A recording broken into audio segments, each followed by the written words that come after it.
जय हिंद दोस्तों, welcome to zero square. Hi, this is Sunil. आज के अपनी इस वीडियो में हम आरआरबी ग्रुप डी 17 अगस्त 2022 शिफ्ट 3 के मैथ के 35 क्वेश्चंस को आसान ट्रिक के साथ सॉल्व करेंगे। तो चलते हैं अपने फर्स्ट क्वेश्चन पर। अब देखो, फर्स्ट क्वेश्चन दिया हुआ है और इसमें क्या करना है, इसमें मूलों का योग निकालना है। तो मूलों का योग निकालने के लिए सबसे पहले आपको इस फॉर्म में इसको चेंज करना पड़ेगा। ax² + bx + c बराबर 0। अब देखो, a की जो वैल्यू है यहाँ ये 4 है और जो b की वैल्यू है यहाँ ये 7 है और c की जो वैल्यू है यहाँ ये -21 है। और आपको मूलों का योग निकालना है। जो मूलों का योग होता है उसका फॉर्मूला होता है -b/a। माइनस का साइन दिया हुआ है और b की वैल्यू कितनी है 7 और a की वैल्यू कितनी है 4। ये माइनस का 7/4 हो गया और माइनस का 7/4 किस ऑप्शन में है, ए ऑप्शन में है। तो ये ऑप्शन आपका राइट आंसर हो जाएगा। और दोस्तों, यदि आपको मूलों का गुणनफल निकालना है तो मूलों का जो गुणनफल होता है उसका फॉर्मूला होता है c/a। इसके बाद दोस्तों अपना सेकंड क्वेश्चन करेंगे और सेकंड क्वेश्चन में वेनिकुलम का साइन दिया हुआ है, बार का साइन दिया हुआ है, तो इसका मान आपको निकालना है। तो सबसे पहले क्या करेंगे, पॉइंट के बाद जो संख्या दी हुई है उसको पूरा लिख लेंगे। 16 आपने लिख लिया और इसमें से माइनस कर देना है जो जिस पे बार का साइन नहीं है। तो बार का साइन 1 पे नहीं है तो 1 इसमें से माइनस हो जाएगा। और अपॉन में क्या आता है, जैसे 6 के ऊपर बार दिया हुआ है, एक संख्या के ऊपर बार दिया हुआ है तो एक बार 9 लिख देंगे। यदि दो संख्या के ऊपर बार दिया होता तो 2 बार 9 आ जाता है। जिसके ऊपर बार नहीं है उसके प्लेस पे 0 आ जाता है। फिर आपका प्लस का साइन दिया हुआ है, इसी टाइप से इस संख्या को लिख लेंगे। ये आपका 15 है और जिसके ऊपर बार नहीं है उसको माइनस कर देंगे। और अपॉन में क्या आता है, अब देखो एक संख्या के ऊपर बार का साइन दिया हुआ है तो एक बार 9 आ जाएगा और जिस संख्या के ऊपर बार का साइन नहीं दिया है तो उसके प्लेस पे 0 आ जाता है। उसी टाइप से माइनस का साइन दिया हुआ है और जो ये संख्या है इसको 13 लिख लेंगे और इसमें से माइनस कर देना है जिसके ऊपर बार का साइन नहीं है। अब देखो 1 के ऊपर बार का साइन नहीं है तो 1 आपका माइनस हो जाएगा। और अपॉन में क्या आता है, अब देखो एक संख्या के ऊपर बार का साइन है तो एक बार 9 आ जाएगा और जिसके ऊपर बार का साइन नहीं है उसके स्थान पे 0 आ जाएगा। अब इसको सॉल्व करेंगे। अब देखो 16 - 1 ये आपका 15 होता है तो 15/90 हो गया। उसी टाइप से 15 - 1 ये आपका 14 होता है तो 14/90 हो गया। फिर 13 - 1 ये आपका 12/90 हो गया। अब देखो इसके बाद इनका एलसीएम ले लेंगे। इनका एलसीएम 90 आ जाएगा और ऊपर वाली जो संख्या है सेम ऐड हो जाएंगी और माइनस का 12 दिया हुआ है। अब देखो 15 और 14 ये आपका 29 होता है और इसमें से 12 माइनस करना है और अपॉन में 90। 29 - 12 ये आपका 17 होता है और अपॉन में 90 दिया है। 17/90 ये आपका किस ऑप्शन में है, ए ऑप्शन में है। तो ये ऑप्शन आपका राइट आंसर हो जाएगा। इसके बाद दोस्तों अपना थर्ड क्वेश्चन करेंगे। इसमें लिखा हुआ है एक लड़की बिंदु x से उत्तर की ओर 70 मीटर चलती है। तो सबसे पहले एक डायग्राम बना लेते हैं। अब देखो क्वेश्चन में लिखा है एक लड़की बिंदु x से उत्तर की ओर 70 मीटर चलती है। अब मान के चलते हैं ये आपका बिंदु x है और लड़की इधर है और उत्तर की ओर 70 मीटर चलती है। उत्तर आपका इधर हो जाएगा तो यहाँ वो 70 मीटर चलती है यहाँ तक। तो मान के चलते हैं ये आपका 70 मीटर हो गया। उसके बाद क्या है, फिर वह लेफ्ट मुड़ती है, बाएं मुड़ती है, ठीक है, और बाएं मुड़कर 150 मीटर चलती है। उसका देखो लेफ्ट इधर हो जाएगा और लेफ्ट मुड़कर वो 150 मीटर चलती है। मान के चलो 150 मीटर आपका इधर है। उसके बाद क्या है, फिर वह पुनः लेफ्ट मुड़ती है, दोबारा वो लेफ्ट मुड़ती है, मतलब उसका लेफ्ट इधर हो जाएगा और लेफ्ट मुड़कर 70 मीटर चलती है। तो वो 70 मीटर चलती है। अब देखो यहाँ से यहाँ तक 70 है तो ये भी आपका यहाँ से यहाँ तक 70 होगा। अब वो लड़की इधर है। फिर लिखा है फिर वह एक बार और लेफ्ट मुड़ती है और 90 मीटर चलती है, मतलब लेफ्ट मुड़ती है और इधर की तरफ लेफ्ट की तरफ 90 मीटर चलती है।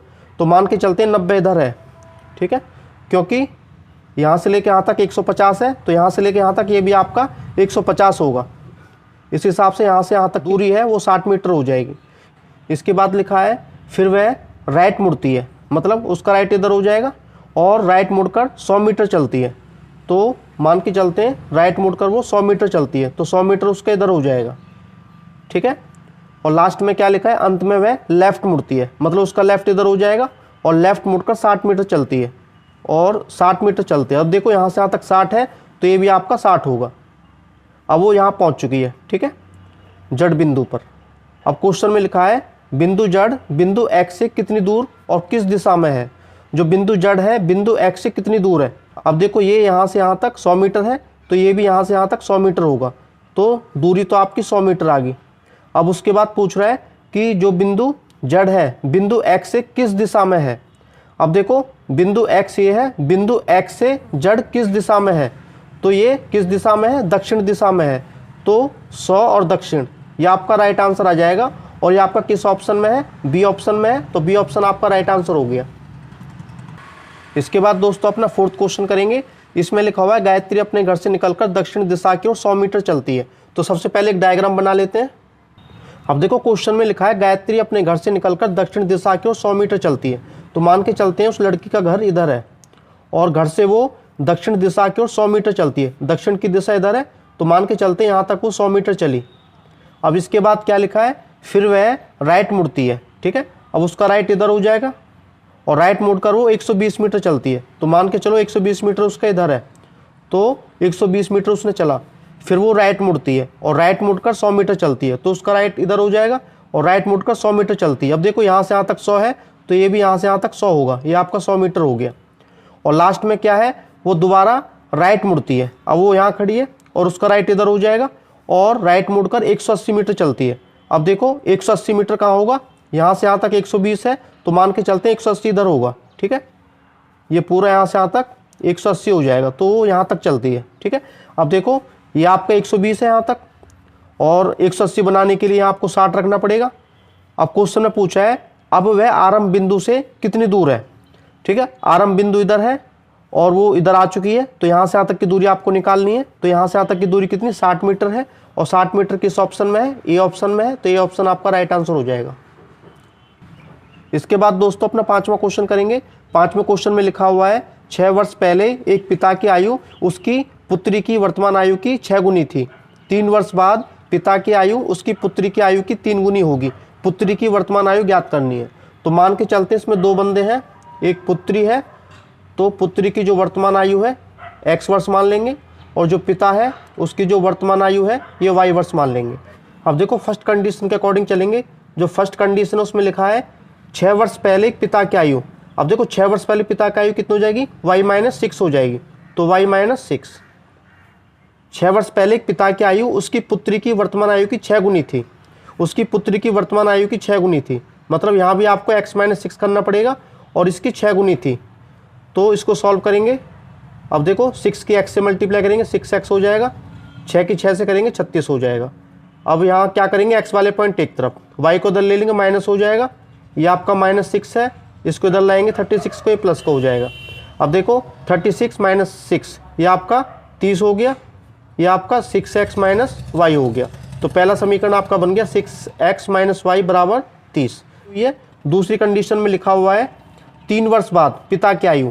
अब देखो पिता की आयु 3 वर्ष बाद y + 3 होगी, कितनी है, उसकी पुत्री की आयु की 3 गुनी है। 3 गुनी है उसकी पुत्री की आयु की, तो 3 वर्ष बाद। तो यहाँ भी आपको x + 3 लिखना पड़ेगा। ये आपका y + 3 हो गया, 3 के अंदर मल्टीप्लाई करेंगे आपका 3x, 3 × 9 हो गया।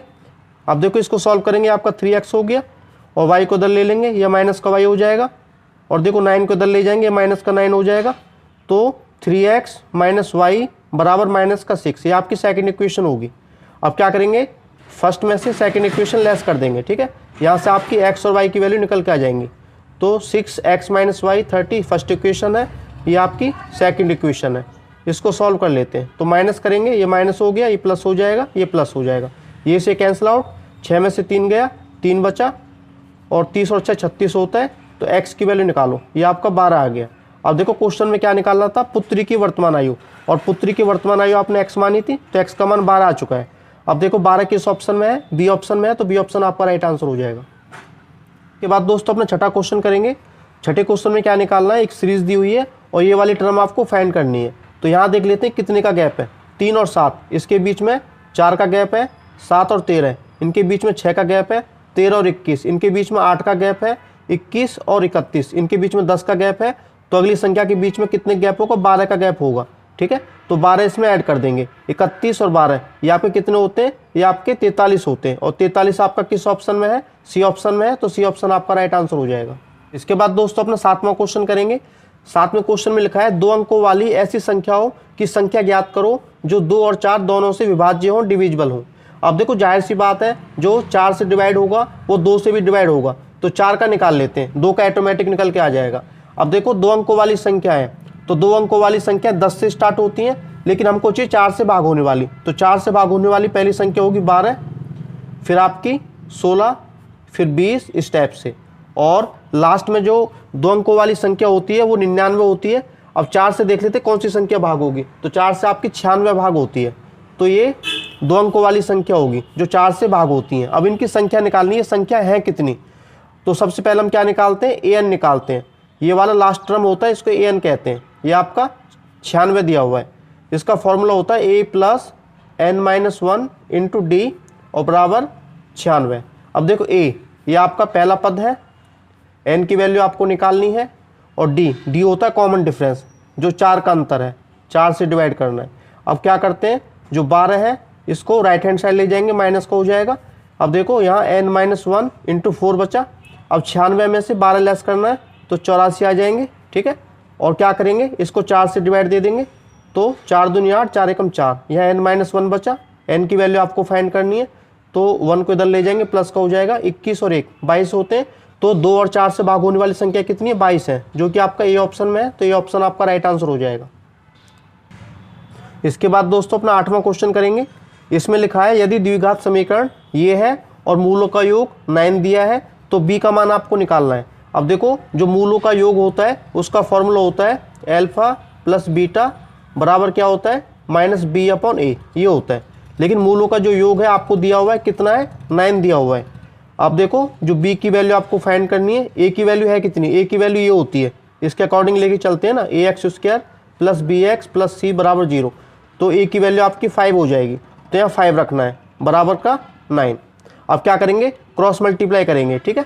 अब देखो इसकी इससे करेंगे, माइनस का भी हो गया, 5 की 9 से करेंगे 45 हो गया, तो माइनस जो है ये राइट हैंड साइड पहुंच जाएगा, तो b की वैल्यू माइनस की 45 होगी, जो कि आपका किस ऑप्शन में है, सी ऑप्शन में है, तो सी ऑप्शन आपका राइट आंसर हो जाएगा। इसके बाद दोस्तों अपना 9वां क्वेश्चन करेंगे। इसमें लिखा हुआ है यदि x बराबर 2 होने पर ये जो 4 संख्याएं दी हुई हैं समानुपात में हो जाती हैं, तो y का मान निकालना है। तो x की वैल्यू 2 पुट कर देनी है, 5 प्लस x ये आपका 7 हो जाएगा, 2 दूनी 4 और 7 ये आपके 11 हो जाएंगे, 2 छिक्के 12, 12 और 9 ये आपके 21 हो जाएंगे, और ये आपका y दिया हुआ है, तो ये आपके समानुपात में हो जाते हैं इस टाइप से। अब क्या करेंगे, जो आपकी पहली संख्या है उसको लास्ट वाली संख्या से मल्टीप्लाई कर देते हैं, और जो दूसरी संख्या है उसको तीसरी संख्या से मल्टीप्लाई कर देते हैं। अब आपको y की वैल्यू निकालनी है, तो 11 गुणा 21 अपॉन में 7 आ जाएगा, 7 से 21 और 11 की 3 से मल्टीप्लाई करो 33 आ जाएगा। अब देखो 33 आपका किस ऑप्शन में है, ए ऑप्शन में है, तो ये ऑप्शन आपका राइट आंसर हो गया। इसके बाद दोस्तों अपना 10वां क्वेश्चन करेंगे। इसमें आपको ये वाला नंबर निकालना है, ये वाला नंबर कितना आएगा, तो इसमें क्या करेंगे, एक टर्म होती है। अब देखो इनके पेयर बना लो इस टाइप से। अब इस 14 को इस 14 से डिवाइड करेंगे तो कितना आएगा, ये आपका 1 आएगा। उसी टाइप से 85 को 17 से भाग करेंगे तो कितना आएगा, आपका 5 आएगा। और यहाँ आपका नंबर कितना गया आपको निकालना है। अब देखो यहाँ 1 और 5 4 का गैप है, तो यहाँ आपका कितने का गैप होगा, यहाँ आपका 9 का गैप होगा, क्योंकि 4 अंक बढ़ रहे हैं, ठीक है।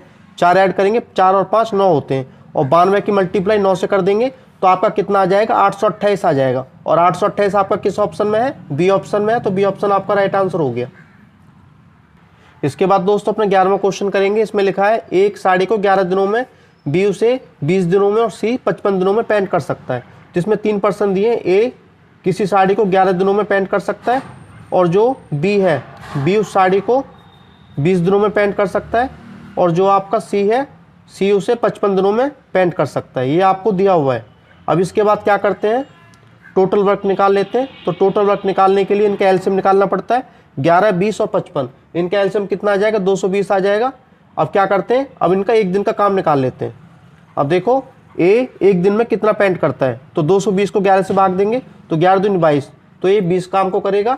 और जो बी है, बी करेगा 11 को, और 220 को 55 से डिवाइड देंगे, ये आपका आ जाएगा 4, ये 4 काम को करेगा। अब क्वेश्चन में क्या लिखा है, यदि कार्य पूरा होने तक प्रत्येक विषम संख्या वाले दिन पर बी काम करता है और बी की सहायता ए करता है, और उसी टाइप से जो प्रत्येक सम संख्या वाला दिन है वहाँ सी काम करता है और सी की ए सहायता करता है, तो कार्य कितने दिनों में पूरा हो जाएगा, ये आपको निकालना है। अब देखो सबसे पहले हम बात करते हैं पहले दिन की, ठीक है। जो पहला दिन है, तो पहला दिन आपका देखो विषम संख्या होती है, और विषम संख्या वाले दिन बी काम करता है, और बी की सहायता कौन करता है, ए करता है। इस हिसाब से पहले दिन कितना काम होगा ये निकाल लेते हैं। ठीक है, अब देखो बी एक दिन में कितना काम करता है, 11 काम को करता है। उसी टाइप से जो ए है, एक दिन में कितना काम करता है, 20 काम को करता है। तो पहले दिन ये 31 काम को करेंगे। अब आता है दूसरा दिन, ये आपकी सम संख्या है, और सम संख्या वाले दिन सी काम करता है, और सी की सहायता करता है ए। अब देखो सी का एक दिन का काम कितना है, 4 है, और ए का एक दिन का काम कितना है, 20 है। तो ये एक दिन में 24 काम करते हैं। अब क्या करना है, फिर तीसरा दिन आएगा, तो तीसरे दिन बी काम करेगा, उसकी सहायता ए करेगा। फिर चौथा दिन आएगा, चौथा दिन कौन काम करेगा, सी, और सी की सहायता ए करेगा। और टोटल काम आपका 220 है। पूछा गया है कि काम कितने दिनों में पूरा हो जाएगा। तो सबसे पहले इसका निकाल लेते हैं, 2 दिन का काम निकाल लेते हैं। ठीक है, पहले दिन का काम और दूसरे दिन का काम। तो पहले दिन का काम 31 है, और दूसरे दिन का काम 24 है। ठीक है, तो आपका कितना आ जाएगा, 55 काम आ जाएगा। तो वो एक दिन में 55 काम करते हैं, और टोटल काम है कितना, 220। तो 220 को 55 से डिवाइड दे देते हैं। ठीक है, तो 11 पंजे 55, 11 दूनी 22, और 5 चौक 20। तो ये 4 दिन में समाप्त हो जाएगा। लेकिन यहाँ 2 का जोड़ा चल रहा है, 2 दिन का काम है। ठीक है, ये 2 दिन का काम है, तो 2 से मल्टीप्लाई करनी पड़ेगी। तो 4 दूनी 8, तो काम जो है पूरा 8 दिन में समाप्त होगा। और ये आपका किस ऑप्शन में है, डी ऑप्शन में है। तो डी ऑप्शन आपका राइट आंसर हो जाएगा। इसके बाद दोस्तों अपना 12वां क्वेश्चन करेंगे। इसमें लिखा हुआ वैकेंट ने एक पुराना स्कूटर खरीदा और इसकी मरम्मत पर क्रय मूल्य के 10% के बराबर राशि खर्च की। उसने स्कूटर को 2200 रुपये के लाभ पर बेचा। यदि उसे 20% का लाभ हुआ तो उसे मरम्मत पर कितना खर्चा किया, ये आपको निकालना है। तो मान के चलते हैं जो आपका स्कूटर है, उसने पुराना स्कूटर खरीदा 100 रुपये में। ठीक है, और मरम्मत पर 10% खर्च किया, क्रय मूल्य का 10%। तो मरम्मत पे उसने 10 रुपये खर्च किए, 100 का 10% 10 होता है। फिर इसमें लिखा है उसने स्कूटर को 2200 रुपये के लाभ पर बेचा। यदि उसे 20% का लाभ हुआ है, लाभ कितना हुआ, 20% का, तो इसको 20/100 लिखा जा सकता है। इसका मतलब ये है कि उसे 100 रुपये पर 20 रुपये का लाभ हुआ है। ये आपका कॉस्ट प्राइस है, ये आपका प्रॉफिट है। अब क्वेश्चन में क्या निकालना है, उसने मरम्मत पर कितने खर्च किए। यदि आपका प्रॉफिट 20 है, कॉस्ट प्राइस कितना होगा, 100। यदि आपका प्रॉफिट 1 है तो कॉस्ट प्राइस कितना होगा, 100/20। और यदि आपका प्रॉफिट कितना है, 2200 रुपये, तो कॉस्ट प्राइस कितना होगा, इसको निकाल लेते हैं। 0 से 0 कैंसिल आउट, 2 से करेंगे, ये आपका 110 पे जाएगा, तो आपका 11,000 आ जाएगा यहाँ से। तो ये कॉस्ट प्राइस निकल के आ गया। और क्वेश्चन में क्या निकालना है कि उसने मरम्मत पर कितने रुपये खर्च किए, तो 10% हिस्सा उसका निकालना है। ये आपका 100 आ गया, और 100 के गुणा 10 से करेंगे 1000 आ जाएगा। तो 1000 रुपये मरम्मत पे खर्च हुए हैं। और ये आपका किस ऑप्शन में है, सी ऑप्शन में है। तो सी ऑप्शन आपका राइट आंसर हो जाएगा। इसके बाद दोस्तों अपना 13 क्वेश्चन करेंगे। इसमें लिखा हुआ एक संख्या दी हुई है, और इसके प्रत्येक विषम अंक में 2 घटाया जाता है। ठीक है, आपका जो ऑड नंबर है उसमें 2 लेस करना है, और जो आपका सम संख्या है, इवन नंबर है, उसमें आपको 1 जोड़ना है। फिर क्या लिखा है, तो इस प्रकार बनी संख्या में कितने अंक 1 से अधिक बार आएंगे, ये आपको निकालना है। तो सबसे पहले संख्या लिख लेते हैं। ऑड नंबर है, वहाँ से आपको 2 लेस करना है। तो ऑड नंबर आपका यहाँ है, 2 गया तो 1 बचा। ये आपका ऑड नंबर है, 5 में से 2 गया तो 3 बचा। ये आपका ऑड नंबर है, 7 में से 2 गया तो 5 बचा। ये आपका ऑड नंबर है, 9 में से 2 गया तो 7 बचा। और बाकी जो संख्या बची हुई है वे आपकी इवन नंबर है, सम संख्या है, वहाँ आपको 1 जोड़ना है। 8 और 1 9, 2 और 1 3, 2 और 1 3, 6 और 1 7, इसमें निकालना था। तो इस प्रकार बनी संख्या में कितने अंक 1 से अधिक बार आएंगे। अब देखो जो 7 है, 7 आपका 1 से अधिक बार आ रहा है, और जो आपका 3 है वो भी आपका 1 से अधिक बार आ रहा है, और बाकी जो है वो सिंगल टाइम ही आ रहे हैं। ठीक है, तो 2 आपका किस ऑप्शन में है, डी ऑप्शन में है। तो डी ऑप्शन आपका राइट आंसर हो जाएगा। इसके बाद दोस्तों अपना 13 क्वेश्चन करेंगे। इसमें लिखा हुआ है 4 मित्र हैं, रामनिवास, रमेश, राम सिंह और रमन ने एक ही कैलेंडर वर्ष में लगातार महीनों में पीएचडी की डिग्री प्राप्त की है। इसमें लिखा हुआ है रामनिवास ने राम सिंह से ठीक 1 महीने पहले डिग्री प्राप्त की है। जो आपका रामनिवास है उसने जो डिग्री प्राप्त की है किससे पहले प्राप्त की है, राम सिंह से, वो भी 1 महीने पहले। फिर इसमें आगे क्या लिखा है, आगे इसमें लिखा है रमन ने रमेश से ठीक 1 महीने बाद डिग्री प्राप्त की है। मतलब जो रमन है डिग्री प्राप्त कर रहा है वो रमेश के बाद कर रहा है। तो रमेश पहले कर रहा है और रमन आपका बाद में कर रहा है। इसके बाद लिखा है रामनिवास ने सितंबर में अपनी डिग्री प्राप्त की। तो मान के चलते हैं ये जो रामनिवास है इसने सितंबर में अपनी डिग्री प्राप्त की, लिखा हुआ है। और रमन ने, जो रमन है ये वाला, रमन ने रामनिवास से पहले अपनी डिग्री प्राप्त नहीं की।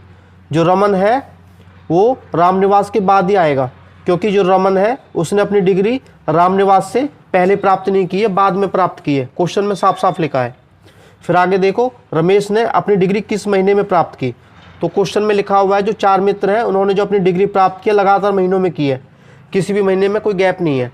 तो इसके बाद जो रमेश है वो अपनी डिग्री राम सिंह के बाद ही प्राप्त करेगा। ठीक है, ये सितंबर है। सितंबर के बाद क्या था, अक्टूबर, अक्टूबर के बाद नवंबर, और नवंबर के बाद दिसंबर। क्वेश्चन में पूछा गया था रमेश ने अपनी डिग्री किस महीने में प्राप्त की। जो रमेश है उसने अपनी डिग्री नवंबर के महीने में प्राप्त की, और नवंबर आपका किस ऑप्शन में है, डी ऑप्शन में है। तो डी ऑप्शन आपका राइट आंसर हो जाएगा। इसके बाद दोस्तों अपना 14 क्वेश्चन करेंगे। इसमें लिखा हुआ है माइनस और मल्टीप्लाई के स्थान परस्पर बदल जाते हैं। मतलब जो आपका माइनस है और मल्टीप्लाई है ये आपस में बदल जाते हैं। माइनस के स्थान पे मल्टीप्लाई आता है और मल्टीप्लाई के स्थान पे माइनस आता है। उसी टाइप से जो डिवाइड और प्लस के स्थान है ये भी आपस में चेंज हो जाते हैं। जो डिवाइड है इसके प्लेस पे प्लस आता है और प्लस के प्लेस पे डिवाइड आता है। अब क्वेश्चन को सॉल्व करेंगे। अब देखो 6 दिया हुआ है, ये डिवाइड है तो डिवाइड के प्लेस पे आपका प्लस आएगा। 16 है, ये मल्टीप्लाई है, मल्टीप्लाई के प्लेस पे आपका माइनस आएगा। फिर आपका डिवाइड है, डिवाइड के प्लेस पे प्लस आएगा। फिर आपका माइनस है, माइनस के प्लेस पे मल्टीप्लाई आएगा। फिर प्लस है, प्लस के प्लेस पे डिवाइड आएगा। फिर आपका 2 है, मल्टीप्लाई, मल्टीप्लाई के प्लेस पे माइनस आएगा। इसको करते हैं बॉडमास रूल के अकॉर्डिंग। अब देखो जो बॉडमास रूल है इसमें सबसे पहले ब्रैकेट को सॉल्व करते हैं। ब्रैकेट तो इसमें है नहीं, ऑफ का साइन भी नहीं है, डिवीजन है, तो डिवीजन को सॉल्व कर लेते हैं सबसे पहले। डिवीजन आपका इधर है, बाकी जो अमाउंट है उनको सेम लिख लेंगे, क्योंकि ये क्वेश्चन बहुत सावधानी से किए जाते हैं। अब देखो ये मल्टीप्लाई का साइन है, 8 को 2 से भाग देंगे, आपका 4 आ जाएगा, फिर माइनस का 7। डिवीजन के बाद मल्टीप्लाई को सॉल्व करते हैं। मल्टीप्लाई आपका इधर है, ये आपका 6 है, प्लस 16 माइनस 4। अब देखो 9 की 4 से मल्टीप्लाई करेंगे 36 हो जाएगा, और माइनस का 7। अब क्या करेंगे, एडिशन और सब्ट्रैक्शन। जो प्लस वाले हैं पहले उनको ऐड कर लेंगे। 6 है, 16 है और 36 है। अब 36 और 6 42 होते हैं, 42 और 16 ये आपके कितने होते हैं, 58 होते हैं। और फिर माइनस वाले ऐड कर लेते हैं, 4 और 7 11, ये आपका 11 हो गया। अब लेस करेंगे, 8 में से 1 गया 7 और 5 में से 1 गया 4, 47 आ गया। 47 आपका किस ऑप्शन में है, ए ऑप्शन में है, तो ये ऑप्शन आपका राइट आंसर हो जाएगा। इसके बाद दोस्तों अपना 15वां क्वेश्चन करेंगे। 15 क्वेश्चन में लिखा हुआ है राम की आयु 55 वर्ष है और जो सोम है उसकी आयु 25 वर्ष है। कितने वर्ष पहले राम की आयु सोम की आयु की 3 गुनी थी। तो मान के चलेंगे x वर्ष पहले। ठीक है, इससे आपका क्वेश्चन आसानी से सॉल्व हो जाएगा।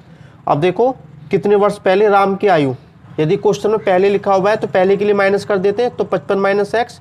कितने वर्ष पहले सोम की आयु की 3 गुनी होगी, 3 गुनी होगी x वर्ष पहले। ठीक है, तो सोम की आयु 25 है, तो 25 में से भी x माइनस करेंगे, ये आपकी दोनों कंडीशन इक्वल हो जाएंगे। अब इसको सॉल्व करेंगे, ये आपका 55 माइनस एक्स है, 3 के अंदर मल्टीप्लाई करेंगे, आपका 75 हो गया, ये माइनस का 3x हो गया। अब x वाले पॉइंट एक तरफ, इसको इधर ले लेंगे, ये प्लस का हो जाएगा, ये आपका 75 दिया हुआ है, और 55 को इधर ले जाएंगे, पहले प्लस का था माइनस हो जाएगा। अब देखो यहाँ कितना बचा, यहाँ आपका 20 बचा, का आ जाएगा 2x।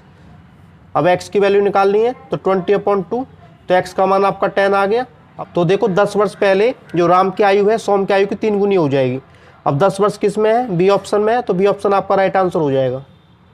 16 क्वेश्चन में ग्राफ दिया हुआ है, एक तालिका दी हुई है, और यहाँ 5 सब्जेक्ट है, फिजिक्स, केमिस्ट्री, बायोलॉजी, इंग्लिश और हिंदी, और यहाँ लड़के और लड़कियाँ हैं, और 5 सब्जेक्ट में प्राप्त अंक दिए हुए हैं। और क्वेश्चन में क्या निकालना है, फिजिक्स, केमिस्ट्री और बायोलॉजी में पास होने वाली लड़कियों का क्रमशः अनुपात कितना है।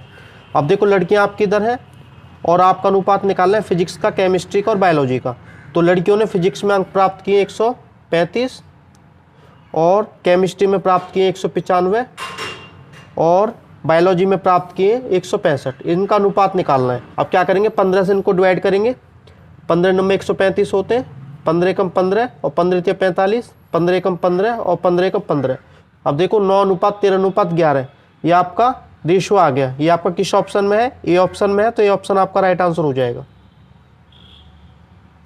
इसके बाद दोस्तों अपना 17वां क्वेश्चन करेंगे।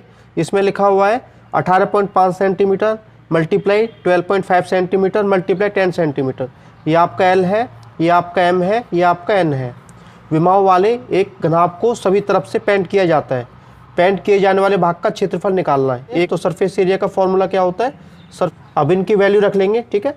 अब देखो एल की वैल्यू 18.5 है, एम की वैल्यू 12.5 है, plus M N 12.5 into 10 plus N L 18.5 into 10। अब देखो इसको सॉल्व करेंगे तो 2 की मल्टीप्लाई करेंगे अंदर, तो यहाँ भी करनी पड़ेगी, यहाँ भी करनी पड़ेगी, यहाँ भी करनी पड़ेगी 2 की मल्टीप्लाई। तो कर देते हैं छोटा करने के लिए, ठीक है। अब देखो 18.5 की 2 से करेंगे, 18 दूनी 36 एक 37 हो जाएगा, तो 37 मल्टीप्लाई 12.5 प्लस इसकी करेंगे, अब 12.5 की 2 से करेंगे 25 हो जाएगा, 25 गुणा 10। इसी टाइप से इसकी करेंगे। अब देखो 18 दूनी 36 एक 37 हो गया, तो 37 गुणा 10 हो गया। अब 37 की गुणा 12.5 से करेंगे तो आपका कितना आ जाएगा, ये आपका आ जाएगा 462.5, और 25 की 10 से करेंगे तो आपका 250 आ जाएगा। 37 की 10 से करेंगे 370 आ जाएगा, तो आपका आ गया 1082.5 सेंटीमीटर स्क्वायर। ये आपका सी ऑप्शन में है, तो सी ऑप्शन आपका राइट आंसर हो जाएगा। इसके बाद दोस्तों अपना 18वां क्वेश्चन करेंगे, कैलेंडर का क्वेश्चन है। इसमें पूछा है अमित के पुत्र का जन्म 10 जनवरी 2012 को हुआ, तो उसका जन्म सप्ताह के किस दिन हुआ ये आपको निकालना है। तो इसमें सबसे पहले आपको मंथ का कोड याद होना चाहिए। मंथ का जो कोड है ये आप याद कर लेना, ये होता है जनवरी के लिए 0, फरवरी के लिए 3, मार्च के लिए 3, तो इस टाइप से चलता रहता है 12 महीनों के लिए। फिर इसके बाद निकालते हैं शताब्दी का कोड, मतलब सेंचुरी का कोड। सेंचुरी का कोड होता है आपका 0, 2, 4, 6, ऐसे याद कर सकते हैं। तो ये जो 20वीं शताब्दी है उसके लिए, ये 21वीं शताब्दी के लिए, ये 22वीं शताब्दी के लिए, ये 23वीं शताब्दी के लिए, और 24वीं शताब्दी के लिए दोबारा स्टार्ट हो जाएगा। ये 25वीं के लिए, 26 के लिए, 27 के लिए, और पीछे चलना है तो पीछे आप 4 लेस करते चलेंगे। अब इसके बाद क्या करना है, आपको निकालना है 10 जनवरी 2022 उस दिन कौन सा दिन था। तो सबसे पहले जो दिन होते हैं इसमें निकालते हैं विषम दिन है कितने, ऑड डे है कितने। तो 10 को 7 से भाग देंगे तो 3 विषम दिन निकल के आ जाएंगे, तो यहाँ 3 विषम दिन हो गए प्लस का। अब देखते हैं जो जनवरी का महीना होता है, जो मंथ का कोड है जनवरी का पहला महीना होता है, तो जनवरी का कोड कितना है 0 आ गया, प्लस कर देते हैं। फिर इसके बाद क्या करते हैं, हम देखते हैं जो आपकी सेंचुरी है, कौन सी सेंचुरी है, ये आपकी 20वीं शताब्दी है, इसका कोड आपका कितना है 6 है। इसके बाद क्या है, वर्ष देखने होते हैं, लास्ट के जो 2 अंक हैं ये आपके वर्ष होते हैं। जो 12 वर्ष हैं इसमें विषम दिन निकालते हैं, तो 12 दिनों में विषम दिन कितने होते हैं, 12 को 7 से भाग देंगे तो आपका 5 बचेगा, ठीक है। 12 में विषम दिन निकालने के 7 से भाग देंगे तो आपके 5 विषम दिन आ जाएंगे, तो 5 आपका इधर आ गया। अब इसके बाद क्या करते हैं, अब देखते हैं लीप ईयर, ये जो वर्ष है इनमें लीप ईयर है कितने। अब ये देखने के लिए इसको 4 से भाग देते हैं, तो 12 को 4 से भाग देंगे 3 लीप ईयर आ जाएंगे, लेकिन यहाँ 3 नहीं लिखेंगे। क्यों नहीं लिखेंगे, अब देखो यहाँ 10 जनवरी है और जो लीप ईयर है वो फरवरी के महीने से बनता है। जो लीप ईयर होता है उसमें फरवरी का महीना 29 दिन का होता है, और जो आपका सिंपल ईयर होता है उसमें फरवरी का महीना 28 दिन का होता है। तो देखो यहाँ लीप ईयर है ही नहीं, यहाँ से 1 लीप ईयर कम हो जाएगा। देखो आपके यहाँ 3 लीप ईयर आए थे, तो आपको यहाँ 2 लीप ईयर लिखने पड़ेंगे, 1 लीप ईयर कम करना पड़ेगा, तो यहाँ 2 आ जाएंगे। अब इनको ऐड कर लेंगे, 3 और 6 9, 9 और 5 14, 14 और 2 16, 16 को हम 7 से भाग देंगे तो यहाँ आपके 2 विषम दिन निकल के आ गए। तो पहला दिन आपका मंडे होता है और दूसरा आपका ट्यूसडे होता है, मंगलवार। अब देखो 2 दिन आ रहा है, तो दूसरा दिन आपका ट्यूसडे होगा, मंगलवार होगा, और मंगलवार आपका बी ऑप्शन में है, तो बी ऑप्शन आपका राइट आंसर हो जाएगा। इसके बाद दोस्तों अपना 19वां क्वेश्चन करेंगे। इसमें लिखा हुआ है प्रत्येक 14 सेंटीमीटर लंबी भुजा वाले एक समबाहु त्रिभुज, मतलब एक इक्विलेटरल ट्रायंगल दिया हुआ है, समबाहु त्रिभुज दिया हुआ है, और समबाहु त्रिभुज की तीनों जो भुजाएं होती हैं वो बराबर होती है। जैसे एक साइड 14 सेंटीमीटर है तो तीनों साइड आपकी 14 सेंटीमीटर होंगी। और इसमें क्या निकालना है, समबाहु त्रिभुज का क्षेत्रफल निकालना है। जो समबाहु त्रिभुज होता है उसका जो क्षेत्रफल होता है, एरिया होता है, वो आपका √3/4 और साइड का स्क्वायर होता है। अब देखो √3/4 आपका दिया हुआ है और साइड आपकी कितनी 14 है, तो 14 को 2 बार मल्टीप्लाई कर देंगे। अब इसको सॉल्व करेंगे, 2 दूनी 4, 2 सत्ते 14, 2 दूनी 4, 2 सत्ते 14, 7 के 7 से मल्टीप्लाई करेंगे 49 आ जाएगा, और √3 आपका दिया हुआ है, तो 49√3 सेंटीमीटर स्क्वायर आ गया। ये आपका किस ऑप्शन में है, ये आपका सी ऑप्शन में है, तो सी ऑप्शन आपका राइट आंसर हो जाएगा। इसके बाद दोस्तों अपना 20वां क्वेश्चन करेंगे। 20वें क्वेश्चन में देखो एचसीएफ दिया हुआ है 7, एलसीएम दिया है 434 और इनमें से एक संख्या 14 दी है, तो दूसरी संख्या आपको निकालनी है। तो इसका रूल होता है पहली संख्या गुणा दूसरी संख्या बराबर एचसीएफ और मल्टीप्लाई एलसीएम। तो यहाँ से आप दूसरी संख्या आसानी से निकाल सकते हैं। अब देखो पहली संख्या आपको 14 दी हुई है, दूसरी संख्या आपको फाइंड करनी है। एचसीएफ आपका 7 है और एलसीएम कितना दिया है 434। ये 34 नहीं है 434 है।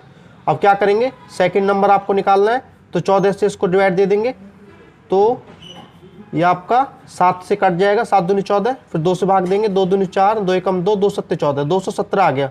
तो दूसरी संख्या आपकी 217 है, जो कि आपका डी ऑप्शन में है, तो डी ऑप्शन आपका राइट आंसर हो जाएगा। इसके बाद दोस्तों अपना 23वां क्वेश्चन करेंगे।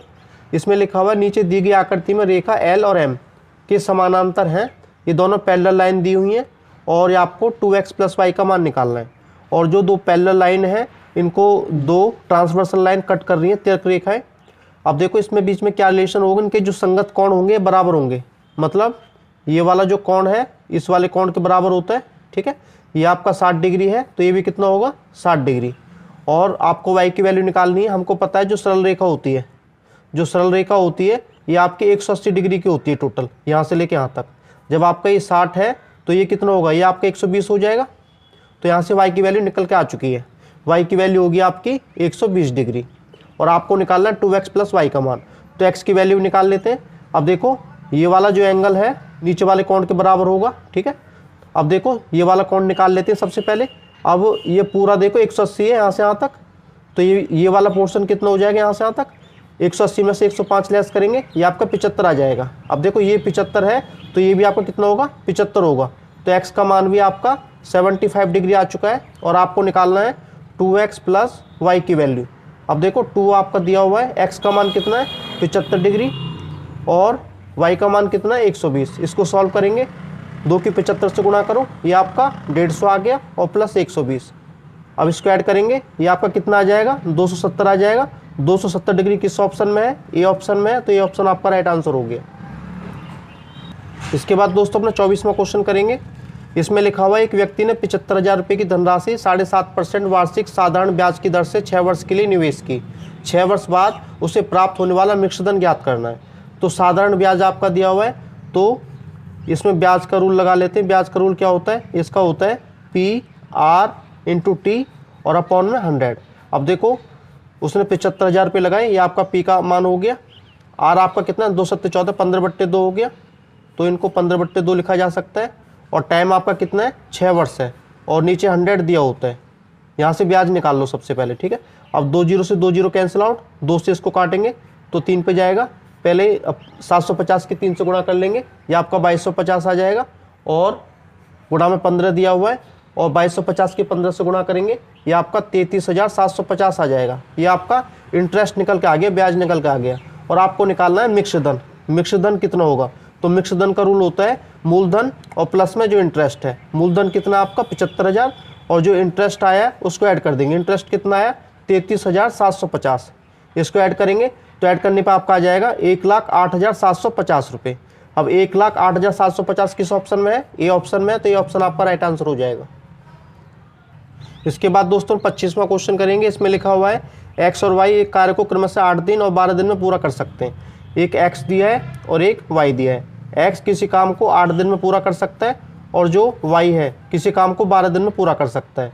ये इनके दिन दिए हुए हैं। इसके बाद क्या निकालते हैं, टोटल वर्क निकाल लेते हैं जो इनको करना है। तो टोटल वर्क निकालने के लिए इनका एलसीएम निकालना पड़ता है। तो 8 और 12 का एलसीएम आपका 24 आ जाएगा। अब निकालते हैं कि x और y एक दिन में कितना काम करते हैं। x एक दिन में कितना काम करता है 24/8, 3 काम करता है। y कितना काम करता है एक दिन में 24/12, ये आपका 2 काम करता है। अब आगे पढ़ लेते हैं। यदि वे एक एक दिन छोड़कर कार्य करते हैं, अल्टरनेट वर्क करते हैं, जिसमें x पहले दिन कार्य करता है और दूसरे दिन y करता है, तीसरे दिन x करता है, चौथे दिन y करता है, तो दोनों को उसी कार्य को पूरा करने में कितना समय लगेगा। अब देखो पहले दिन की बात करते हैं जो डे 1 है। तो डे 1 कौन काम कर रहा है, x कर रहा है और x कितना काम कर रहा है हमारा 3 काम कर रहा है एक दिन में। उसके बाद y काम कर रहा है, y आपका 2 काम कर रहा है। इसी टाइप से x y ये चलता रहेगा, ठीक है। अब देखो x आपका 3 काम कर रहा है, ये 2, ये 3, ये 2, ये 3, ये 2, ये 3, इस टाइप से। अब देखो 3 और 2 5 हो गया, इस टाइप से ये 5 के पेयर बन रहे हैं हमारे, ये हो गए। अब देखो ये आपके 5, 10, 15, 20 और 23, ये आपका 23 काम हो गया टोटल। और 23 काम कितने दिन में हो गया? 1, 2, 3, 4, 5, 6, 7, 8, 9, ये 9 दिन में हो गया। ठीक है, और टोटल काम 24 है, 23 काम हो चुका है। अब एक काम बचा। अब x के बाद y काम स्टार्ट करेगा, तो y देखो एक दिन में 2 काम करता है और काम आपका टोटल 1 है, तो 1/2 दिन में करेगा एक काम को। तो 9 से 1/2 दिन आपका राइट आंसर आ जाएगा। तो 9 से 1/2 दिन किस में है? ये आपका सी ऑप्शन में है, तो सी ऑप्शन आपका राइट आंसर हो जाएगा। इसके बाद दोस्तों अपना 26वां क्वेश्चन करेंगे। इसमें लिखा हुआ है एक व्यक्ति 3 घंटे में 80 किलोमीटर की यात्रा करता है, वह आगे और 2 घंटे की यात्रा करता है। यदि पूरी यात्रा के लिए उसकी औसत चाल 30 किलोमीटर प्रति घंटा है, तो बाद के 2 घंटों में तय की गई दूरी आपको निकालनी है। अब देखो आपका औसत चाल का फॉर्मूला क्या होता है, उसको अप्लाई कर लेंगे और उससे आपका जो आंसर है वो निकल के आ जाएगा। जो औसत चाल होती है उसका फॉर्मूला होता है कुल दूरी बट्टे कुल समय। इसे अप्लाई करेंगे तो आपका आंसर आ जाएगा। ठीक है, अब देखो औसत चाल आपको दी हुई है, औसत चाल कितनी दी है? 30 किलोमीटर प्रति घंटा, ये आप यहाँ रख लो। और जो कुल दूरी है ये आपकी है कितनी? अब देखो पहली दूरी है 80 किलोमीटर की, तो 80 किलोमीटर हो गया। दूसरी जो दूरी वो निकालनी है, क्योंकि इसमें लिखा हुआ है वह आगे 2 घंटे की यात्रा और करता है। इसका मतलब ये है कि कुछ यात्रा उसने और की, तो उसको x मान लेंगे। ठीक है, अब देखो अपॉन में आएगा कुल समय। कुल समय है कितना? जो 80 किलोमीटर की यात्रा है वो 3 घंटे में तय हो रही है, और जो x किलोमीटर की यात्रा है वो 2 घंटे में तय हो रही है। ये आपका कुल समय हो गया। अब क्या करेंगे, इसको सॉल्व करेंगे। ये आपका 30 दिया है, अपॉन में 1 ले लेंगे, या 80 प्लस x, ये 3 और 2 5 होते हैं। अब क्रॉस मल्टीप्लाई करेंगे, 80 प्लस x की 1 से करेंगे, ये आपका 80 प्लस x हो जाएगा। और 5 की 30 से मल्टीप्लाई करेंगे, 150 हो जाएगा। x की वैल्यू निकालनी है, तो 150, ये आपका माइनस का हो जाएगा 80, यहाँ आपका 70 आ गया। तो x का मान 70 किलोमीटर हो गया। एक क्वेश्चन दोस्तों आपकी प्रैक्टिस के लिए है, इसका आंसर आपको खुद बताना है, वो भी कमेंट सेक्शन में। इसके बाद दोस्तों 28वां क्वेश्चन करेंगे। 28वें क्वेश्चन में लिखा हुआ है अरुणा की एक छोटी बहन है और जिसकी आयु अरुणा से 8 वर्ष कम है। अरुणा की जो आयु है अपनी बहन से 8 वर्ष ज़्यादा हो जाएगी, क्योंकि उसकी बहन की जो आयु है अरुणा से 8 वर्ष कम है, तो अरुणा की जो आयु है उसकी बहन से 8 वर्ष ज़्यादा हो जाएगी। अब क्वेश्चन में दिया हुआ है यदि अरुणा की बहन की आयु 18 वर्ष है, अरुणा की जो बहन है उसकी आयु 18 वर्ष है, तो अरुणा की आयु कितनी होगी? तो उससे 8 ज़्यादा होगी, तो 28 और 8 26 होते हैं। तो 26 वर्ष आपका किस ऑप्शन में है? सी ऑप्शन में है, तो सी ऑप्शन आपका राइट आंसर हो जाएगा। इसके बाद दोस्तों अपना 29 क्वेश्चन करेंगे। इसमें देखो आपको x की वैल्यू निकालनी है, ये आपकी 2 की पावर x है, इसको ऐसे लिख लेंगे। जो आपका 4 है, 4 को लिखा जा सकता है 2 का स्क्वायर, और ऊपर 12 दिया हुआ है। उसी टाइप से जो 8 है इसको 2 का क्यूब लिखा जा सकता है, और ऊपर आपका 3 पावर दिया हुआ है। और जो 16 है इसे 2 का पावर 4 लिखा जा सकता है, और ऊपर 11 है। अब क्या करेंगे, यहाँ 2 का पावर x है और इसकी मल्टीप्लाई कर देंगे, 12 दूनी 24 हो गया, और यहाँ भी 3 की मल्टीप्लाई कर देंगे 9 हो जाएगा, और यहाँ 11 की मल्टीप्लाई 4 से कर देंगे 44 हो जाएगा। अब देखो एक फॉर्मूला होता है am इंटू an। अब देखो यदि दोनों के बेस एक जैसे हैं और मल्टीप्लाई में है, तो ऊपर वाली जो घात है पावर है वो ऐड हो जाती है। अब देखो ये सभी मल्टीप्लाई में है और सेम है, तो 2 लिख देंगे, और ऊपर वाली जो पावर है ये आपकी ऐड हो जाएंगी। बराबर में 2 की पावर 44 आपको दिया हुआ है। अब अगला रूल होता है am बराबर an।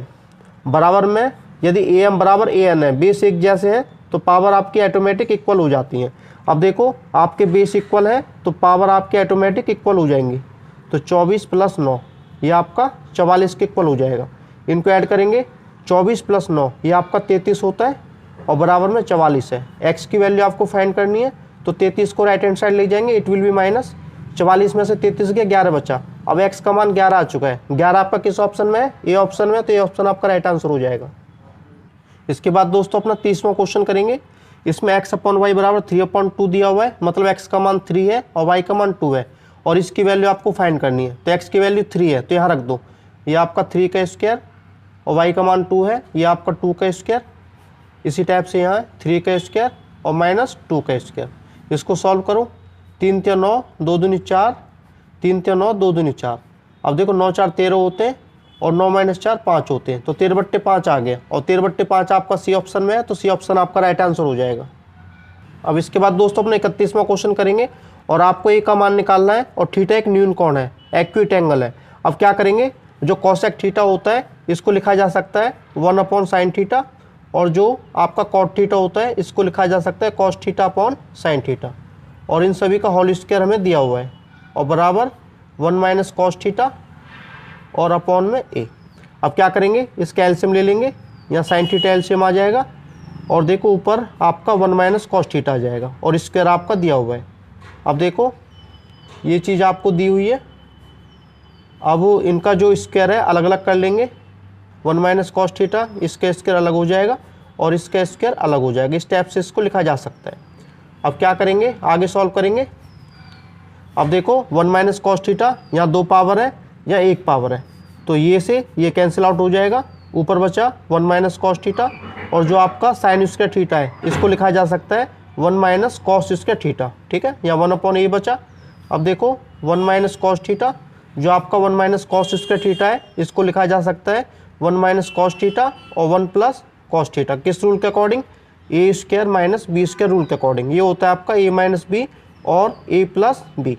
अब देखो ये आपका 1/a के इक्वल दिया हुआ है, ये से आपका ये कैंसिल आउट, ठीक है, ये बचा हुआ है, इनकी क्रॉस मल्टीप्लाई कर लो। ए की 1 से करेंगे ए आ जाएगा, और 1 किस से करेंगे तो 1 प्लस कॉस थीटा आ जाएगा। और 1 प्लस कॉस थीटा आपका किस ऑप्शन में है, सी ऑप्शन में है, तो सी ऑप्शन आपका राइट आंसर हो जाएगा। इसके बाद दोस्तों अपना 32वां क्वेश्चन करेंगे। अब 32वें क्वेश्चन में लिखा हुआ है शांति और कीर्ति, इनका अनुपात 7:3 है, ठीक है। एक शांति दी है और दूसरा कीर्ति दी है, उनका अनुपात 7:3 है। तो 5 वर्ष बाद शांति की जो आयु है 40 वर्ष होगी, तो जाहिर सी बात है किसी की भी आयु 5 वर्ष बाद 40 होगी। जैसे किसी की 35 है तो 5 वर्ष बाद उसकी आयु 40 ही होगी। तो यहाँ पता चल रहा है जो शांति की आयु है वो 35 वर्ष है। नहीं पता तो कोई दिक्कत नहीं, 5 वर्ष बाद की बात हो रही है, तो इसमें 5 वर्ष बाद मतलब 5 का अंतर है, तो 5 से मल्टीप्लाई करो, ये आपका 5 7 35 हो गया, और ये आपका 5 3 15 हो गया। ये कह रहा है 5 वर्ष बाद उनकी आयु 40 वर्ष होगी, तो 5 ऐड करेंगे तो यह 40 हो जाएगा। तो इसकी भी निकाल लिया, 5 वर्ष बाद कीर्ति की आयु कितनी होगी, तो 5 वर्ष बाद मतलब 15 5 20, तो 20 वर्ष होगी। और 20 वर्ष आपका किस ऑप्शन में है, ए ऑप्शन में है, तो ये ऑप्शन आपका राइट आंसर हो जाएगा। इसके बाद दोस्तों अपना 33वां क्वेश्चन करेंगे। इसमें लिखा हुआ है 2 कंपनी दी हुई है ए और बी, और उनके 5 वर्ष का उत्पादन प्रोडक्शन दिया हुआ है। अभी आपकी कंपनी ए है और कंपनी बी है, ये आपके 5 वर्ष दिए हुए हैं। क्वेश्चन में क्या निकालना है, कंपनी ए के उत्पादन में, कंपनी ए आपकी ये है 2015 से 2016 तक, 2015 से 2016 तक उत्पादन में कितने प्रतिशत की कमी हुई है, ये आपको फाइंड करना है। तो कंपनी ए आपकी ये है। अब देखो 2015 में उत्पादन 5 था और 2016 में 4 हो गया, तो इसका मतलब है डिक्रीज कितना हो रहा है, 1 का हो रहा है। जो डिक्रीज है ऊपर लिख लेंगे, और अपॉन में बेस ईयर आता है, बेस ईयर मतलब पिछले साल का, तो बेस ईयर आपका 5 है, और परसेंट के लिए 100 से मल्टीप्लाई कर देते हैं। अब देखो 5 से इसको काटेंगे 20 पे जाएगा तो 20% आ जाएगा, तो 20% की कमी आई। अब 20% की कमी आपका किस ऑप्शन में है, डी ऑप्शन में है, तो डी ऑप्शन आपका राइट आंसर हो जाएगा। इसके बाद दोस्तों अपना 34वां क्वेश्चन करेंगे।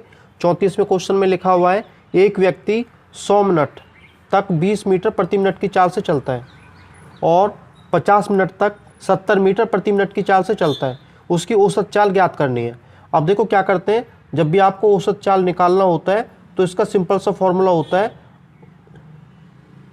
ऊपर आपको रखना पड़ता है कुल डिस्टेंस, जो टोटल डिस्टेंस है, कुल दूरी है, उसको रखना है, और अपॉन में रखते हैं टोटल टाइम को, कुल समय को। अब देखो सबसे पहले कुल दूरी निकाल लेते हैं, कुल दूरी है कितनी, अब टोटल डिस्टेंस है कितना। व्यक्ति 100 मिनट तक 20 मीटर प्रति मिनट की चाल से चलता है, 1 मिनट में चल रहा है वो 20 मीटर, तो 100 मिनट में कितने मीटर चलेगा, तो 100 गुना 20 हो जाएगा, तो यहाँ आपका 2000 मीटर निकल के आ जाएगा, ठीक है। और प्लस में ये आपका दूसरा है 50 मिनट तक 70 मीटर प्रति मिनट की चाल से चलता है, 1 मिनट में चलता है 70 मीटर, तो 50 मिनट में कितने मीटर चलेगा, इनकी मल्टीप्लाई कर देंगे, 50 गुना 70, 7 5 35, ये आपका 3500 हो गया। और अपॉन में क्या आता है, कुल समय आता है, टोटल टाइम है कितना, 100 मिनट आपके ये है, 50 मिनट आपके ये हैं, इनको ऐड कर लेंगे 150 मिनट आ जाएगा। अब देखो इसको सॉल्व करेंगे, ये आपका आ जाएगा 5500, और अपॉन में कितना दिया, 150 दिया है। अब इसको कैंसिल आउट करेंगे, 0 से 0 कैंसिल आउट। अब देखो 5 से काटेंगे, 5 से 15, 5 एकम 5, 5 एकम 5, 110/3 मीटर प्रति मिनट आ गया, ठीक है। ये आपका किस ऑप्शन में है, ये आपका सी ऑप्शन में है, तो सी ऑप्शन आपका राइट आंसर हो जाएगा। इसके बाद दोस्तों अपना लास्ट क्वेश्चन करेंगे। इसमें लिखा हुआ है A/B आपको 2:3 दिया है, B/C 3:4 दिया है और A/B/C का मान आपको निकालना है। अब देखो ये चीज़ आपको फाइंड करनी है। अब जो चीज़ आपको दिया है उसको लिख लो। A/B आपको 2:3 दिया है, यहाँ लिख लो। और जो B/C है ये 3:4 दिया है, नीचे लिख लो इसको, ठीक है। अब यहाँ कौन सा अंक आएगा ये निकाल लेते हैं और यहाँ कौन सा अंक आएगा ये भी निकाल लेते हैं। अब देखो यहाँ कौन सा अंक आएगा ये डिपेंड करता है साइड वाले अंक पर। साइड वाला अंक कितना 3 है, तो यहाँ 3 आ जाएगा। अब देखो यहाँ कौन सा अंक आएगा, इसके साइड वाला अंक आएगा। साइड वाला अंक कितना है 3 है, तो यहाँ भी आपका 3 आ गया। अब क्या करते हैं, इनकी मल्टीप्लाई कर लेते हैं, ठीक है। इन सभी की मल्टीप्लाई करनी है। 2 की 3 से करो 6 आ गया, 3 की 3 से करो 9 आ गया, 3 की 4 से करो। अब देखो आपका ये आ गया। इसको और छोटा किया जा सकता है, तो 3 से भाग दो, 3 दूनी 6, 3 तिया 9 और 3 चौक 12, 2:3:4 आ गया। तो 2:3:4 किस में है, डी ऑप्शन में है, तो डी ऑप्शन आपका राइट आंसर हो जाएगा।